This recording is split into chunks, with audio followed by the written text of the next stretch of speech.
Let's start with the background of Isa Samad. His real name is Isa Samad bin Abdul Samad, and he was born on 14 November 1949. He is one of the Malaysian politicians, and he began his political career in 1978 when he was elected to the Lingi State seat. He was thereafter elected to the Negeri Sembilan State Assembly Exco until the 1982 election. He is also one of the former Menteri Besar of Negeri Sembilan, starting from April 1982 to March 2004. Moreover, in 2004 to 2005, he is the former Minister of Federal Territories. Until his retirement in 2018, he was the UMNO Teluk Kemang head of Port Dickson. Furthermore, Isa Samad was also appointed as the chairman of Federal Land Development Authority, FELDA. Next, we will continue with the case of Isa Samad, which is corruption. He was charged with 9 grave charges of receiving 3,090,000 ringgit on FELDA hotel deal. The hearing began on October 8, 2019, and 22 prosecution witnesses and 6 defense witnesses has been called to testify, including the former of FELDA Director General, Datuk Hanafi Suhada, and Isa Samad himself. In the case, Isa Samad was charged with 9 counts of receiving 3,090,000 ringgit in cash from Ikhwan Zadel, a board member of Gagasan Abadi Property Sdn Berhad, through his former special political officer Muhammad Zahid Muhammad Arif, in exchange for his assistance in approving FELDA Investment Corporation Sdn Berhad's purchase of the Merdeka Palace Hotel and Suites in Kuching, Sarawak for 160 million ringgit. All the crimes were allegedly committed between 21st July 2014 and 11 December 2015. On 3rd February 2021, Isa Samad was found guilty by the High Court. He was then given a 6-year prison sentence and 15.45 million ringgit fine. However, he was given a stay of execution awaiting the accused appeal. Isa Samad was ordered by High Court Judge Muhammad Nazlan Muhammad Ghazali to deposit 1.5 million ringgit bail, which must be paid in full by 4 February 2021, as he had already paid 800,000 ringgit of the total bail when he was first charged. Justice Muhammad Nazlan ordered him to pay the remaining 700,000 ringgit. If Isa Samad's appeal against his conviction is dismissed and he does not pay the 15.45 million ringgit fine, he will risk an extra 18 years in prison, according to Justice Muhammad Nazlan. Next is the chronology of Isa Samad case in court. On 14 December 2018, Isa Samad pleaded not guilty to all the charges levelled against him. Then, the matter was moved to the Kuala Lumpur High Court on the 4th April 2019.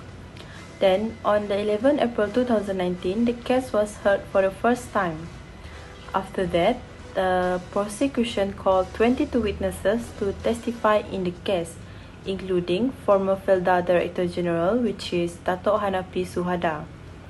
The first mention of the accusation made against Isa Samad was on 8 October 2019. After 15 days, the prosecutor closed the case on the 14 January 2020. On 20 May 2020, it was the prosecution final argument on the matter.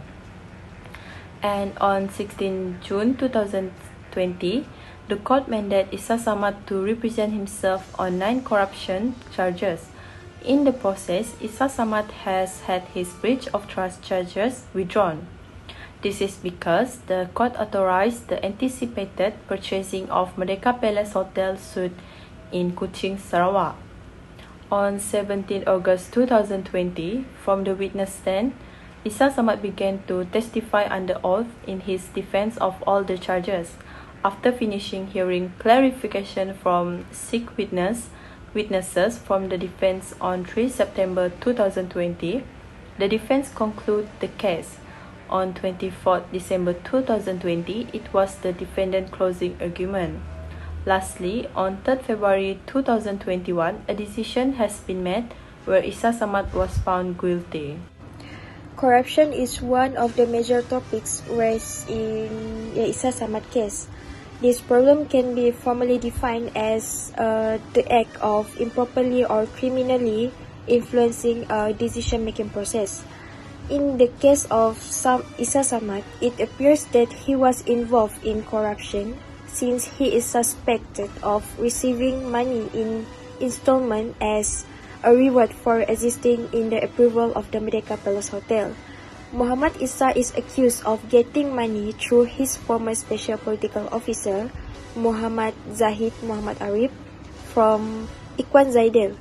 He is dishonest to do things and also lacking in integrity when he willing to do things that are not proper and can be used to influence him to act in a way that is against the law.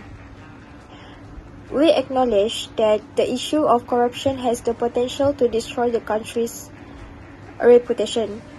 To avoid the spread of this problem, each defendant must receive a punishment that is appropriate to the corruption offense that he has done.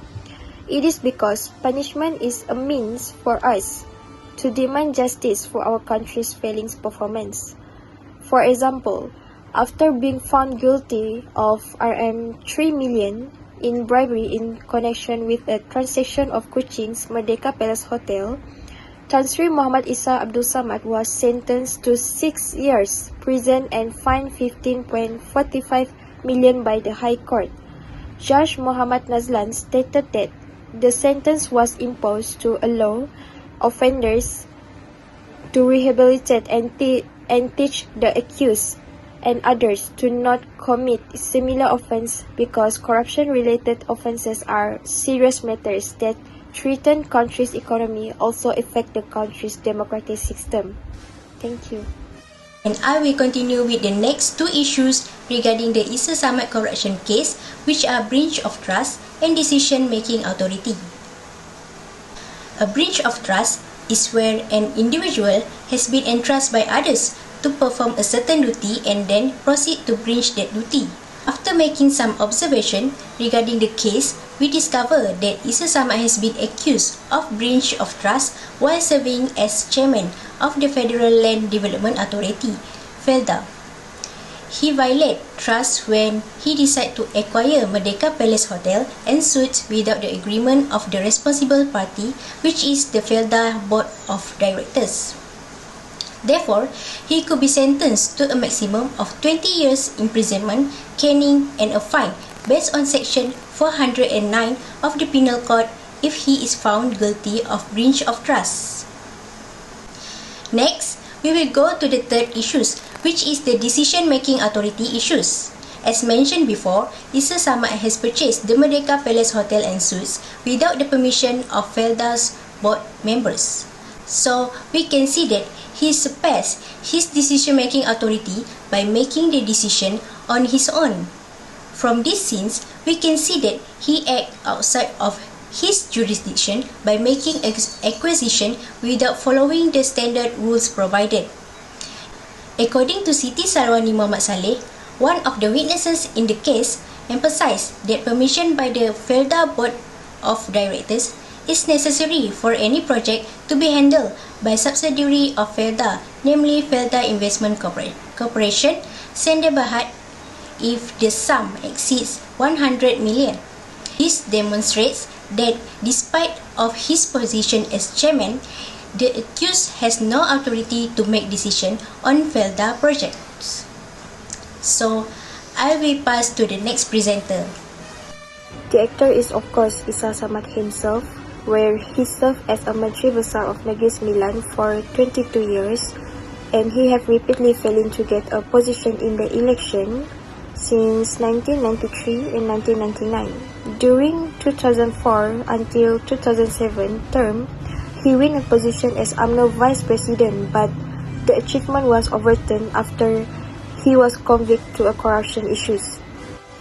Next actor is Ikhwan Zaidel, a former board member of Syarikat Gagasan Abadi, also denied conspiring with 3 other people to steal 10 million in commission from Gagasan Abadi Merdeka Palace Hotel, sold to FELDA in 2014, And lastly is Muhammad Zahid, who is Muhammad Isa's former special political officer that was also arrested in this case.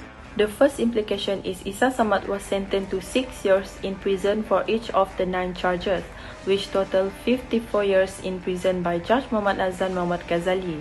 The sentence were ordered to happen at the same time. When the judge made his decisions regarding Isa Samad case, he stated that Isa Samad response was merely a rejection on the accusation made on him, and that the defense had failed to produce relevant questions about the prosecution's allegations. Next is a fine of Rm 15.45 million. The court issues a punishment of 5 times the amount of bribe, totaling Rm 15.45 million. If he did not pay the amount, he can be sentenced to 2 years in prison for each charge, which total 18 years. Then he must go through a lengthy procedure. Despite being granted a suspended jail sentence, Isa Samad bail was increased from Rm 800,000 to Rm 1.5 million. The judge only gave him 24 hours starting from 3 February until the evening of 4 February to settle the balance amounting to Rm 700,000. Besides that, until the appeal is over, he must report to the local station once a month. Having to go through all of this only become inconvenient for Isa Samad, since he must spare his time to go to police station every month just to make a report there. I'm going to present about the other implication of Isa Samad corruption cases.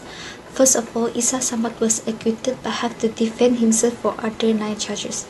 Malaysia High Court has acquitted Muhammad Isa Abdul Samad for the breach of trust. However, the court has ordered him to defend himself against the other 9 allegations. This is because the prosecution had failed to prove the accusation against Isa Samad after determining that the prosecution had failed to make a prima facie cases against the accusation. Furthermore, the claim that Isa Samad approved the instruction for the use of the company funds cannot be proven because he never approved the use of the company funds for the purpose of investment. As a result, while the charge of breach of trust is unacceptable and he is acquitted, yet he must still defend himself against other charges of bribery. Next, it is as a lesson to people not to commit corruption and breach of trust. High Court Judge Muhammad Nazlan Muhammad Ghazali, who sentenced Isa Samad, said the corruption has a serious impact on the people and the country. The penalty imposed toward Isa Samad is meant to prevent others from abusing power and engage in similar behavior.